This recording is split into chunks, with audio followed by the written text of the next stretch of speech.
रिमझिम की आंखों से आंसू लगातार बह रहे थे और वीरगढ़ के महल का हर दरवाजा जैसे उसकी बेबसी का मजाक उड़ा रहा था। वह एक बार फिर समीर की तरफ उम्मीद भरी नजरों से देखती है, लेकिन समीर अपना चेहरा दूसरी तरफ घुमा लेता है क्योंकि वह अपने दिल की सच्चाई किसी के सामने नहीं आने देना चाहता था। मोहिनी दूर खड़ी यह सब देखकर अंदर ही अंदर बहुत खुश हो रही थी क्योंकि आखिरकार उसकी सबसे बड़ी रुकावट वीरगढ़ छोड़कर जा रही थी।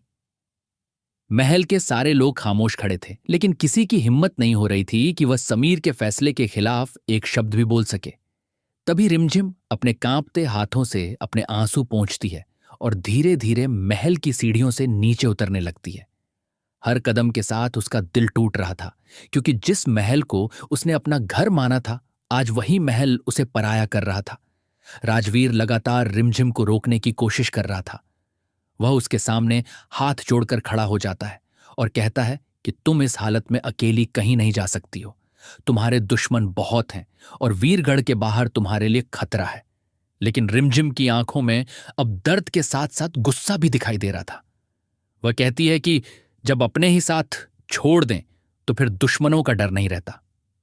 राजवीर जी, मैं यहां एक पल भी नहीं रुकूंगी क्योंकि जिस इंसान के लिए मैंने सब कुछ छोड़ा वही आज मुझे अपने जीवन से निकाल रहा है। तो फ्रेंड्स, अगर आपको यह वीडियो अच्छी लगे तो वीडियो को ज्यादा से ज्यादा लाइक करें और सब्सक्राइब करें और नीचे कमेंट में आई लव यू रिमझिम जरूर लिखें।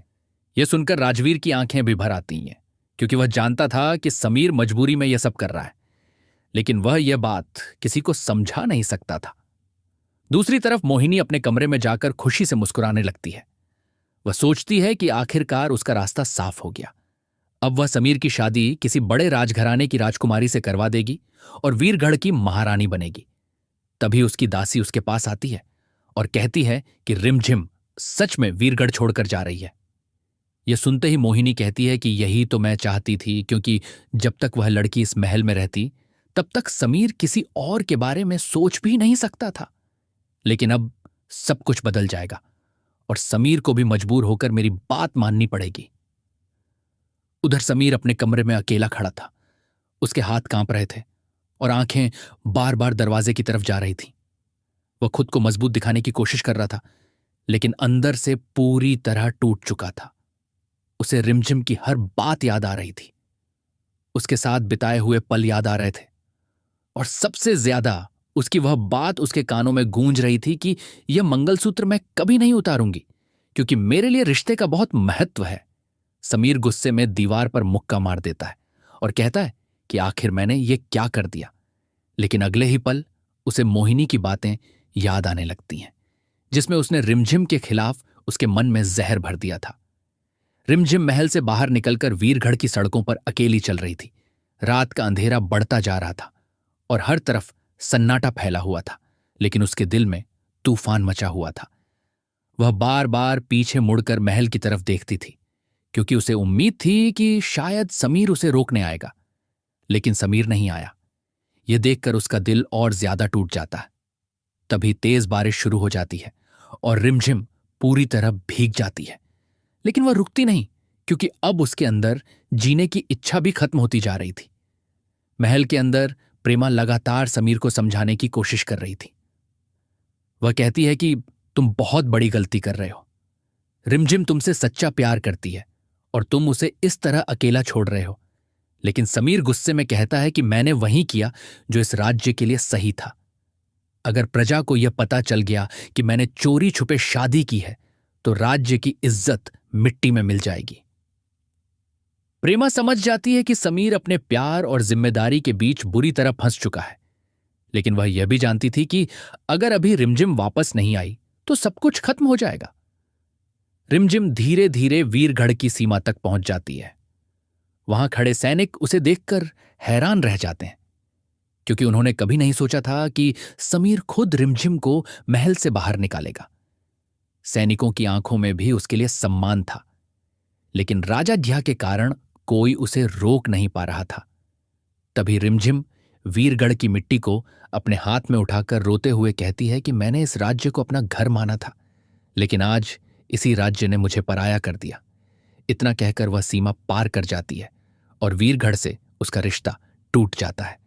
दूसरी तरफ समीर बेचैन होकर अपने कमरे में टहल रहा था। उसे ऐसा लग रहा था जैसे उसका दिल उसके सीने से निकल जाएगा। वह बार बार खिड़की से बाहर देख रहा था। तभी उसे अचानक एहसास होता है कि रिमझिम सच में वीरगढ़ छोड़कर चली गई है। यह सोचते ही उसकी आंखों से आंसू निकल जाते हैं। लेकिन तभी मोहिनी वहां पहुंच जाती है और समीर से कहती है कि आपने बिल्कुल सही फैसला लिया है, क्योंकि ऐसी लड़की कभी इस महल की बहू बनने लायक नहीं थी।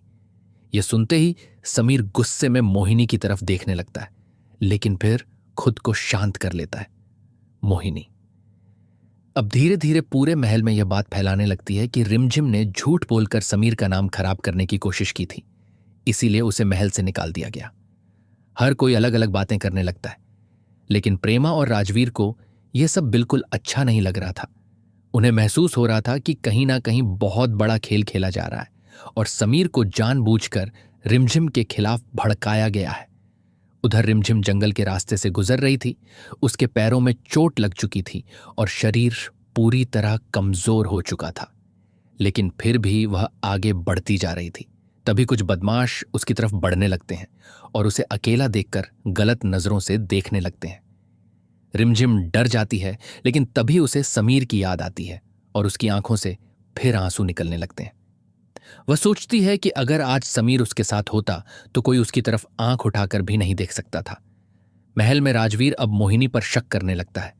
उसे बार बार महसूस हो रहा था कि रिमझिम को महल से निकालने के पीछे मोहिनी का ही हाथ है, इसीलिए वह चुपचाप मोहिनी पर नजर रखना शुरू कर देता है। तभी उसे मोहिनी और उसकी दासी की बातें सुनाई देती हैं, जिसमें मोहिनी कह रही होती है कि अब जल्द ही समीर की शादी किसी और से करवा दूंगी। यह सुनकर राजवीर हैरान रह जाता है, क्योंकि अब उसे समझ आ जाता है कि मोहिनी ने जानबूझकर समीर और रिमझिम को अलग किया है। दूसरी तरफ समीर को अचानक बेचैनी होने लगती है। उसका दिल बार बार घबरा रहा था। उसे महसूस हो रहा था कि रिमझिम किसी बड़ी मुसीबत में है। वह तुरंत सैनिकों को आदेश देने वाला होता है कि, लेकिन फिर अपने कदम रोक लेता है, क्योंकि उसका अहंकार उसे रोक रहा था। वह खुद से कहता है कि मुझे उससे कोई फर्क नहीं पड़ता, लेकिन उसके आंसू उसकी सच्चाई बता रहे थे। रिमझिम अब पूरी तरह थक चुकी थी। वह एक पेड़ के नीचे बैठ जाती है और अपने मंगलसूत्र को पकड़कर रोने लगती है। वह कहती है कि चाहे पूरी दुनिया मुझे छोड़ दे, लेकिन मैं इस रिश्ते को कभी नहीं तोड़ूंगी, क्योंकि मैंने समीर को दिल से अपना पति माना है। तभी अचानक उसकी आंखों के सामने अंधेरा छाने लगता है और वह बेहोश होकर जमीन पर गिर जाती है। उसी समय वहां से गुजर रहा एक रहस्यमयी आदमी रिमझिम को देख लेता है। वह तुरंत उसके पास आता है और उसे संभाल लेता है। वह आदमी समझ जाता है कि रिमझिम किसी बड़ी परेशानी में है, इसीलिए वह उसे अपने साथ ले जाता है। लेकिन रिमझिम बेहोशी में भी बार बार सिर्फ समीर का नाम ले रही थी। महल में अब समीर की हालत भी खराब होती जा रही थी। वह किसी से ठीक से बात नहीं कर रहा था और ना ही खाना खा रहा था। प्रेमा उसे समझाती है कि अगर तुम सच में रिमझिम से प्यार करते हो तो उसे वापस ले आओ, लेकिन समीर चुपचाप खिड़की के बाहर देखने लगता है, क्योंकि अब उसे अपनी गलती का एहसास होने लगा था। राजवीर आखिरकार समीर के पास पहुंचता है और उसे मोहिनी की सच्चाई बताने की कोशिश करता है, लेकिन तभी मोहिनी वहां आ जाती है और रोने का नाटक शुरू कर देती है। वह कहती है कि राजवीर मुझ पर झूठा इल्जाम लगा रहे हैं, क्योंकि उन्हें हमेशा से रिमझिम पसंद थी। यह सुनकर समीर फिर उलझन में पड़ जाता है और समझ नहीं पाता कि आखिर सच कौन बोल रहा है। उधर वह रहस्यमयी आदमी रिमझिम को अपने घर लेकर आता है और उसका इलाज करवाता है।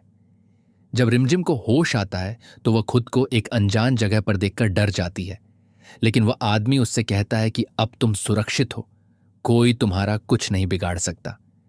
यह सुनकर रिमझिम की आंखों में फिर आंसू आ जाते हैं, क्योंकि उसे पहली बार एहसास होता है कि वीरगढ़ छोड़ने के बाद उसकी जिंदगी पूरी तरह बदल चुकी है।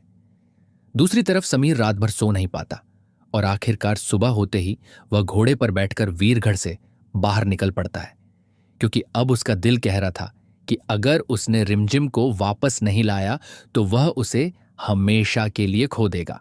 वहीं दूसरी तरफ मोहिनी को जैसे ही यह बात पता चलती है, उसके पैरों तले जमीन खिसक जाती है, क्योंकि उसे डर था कि अगर समीर और रिमझिम फिर से मिल गए तो उसका पूरा खेल खत्म हो जाएगा।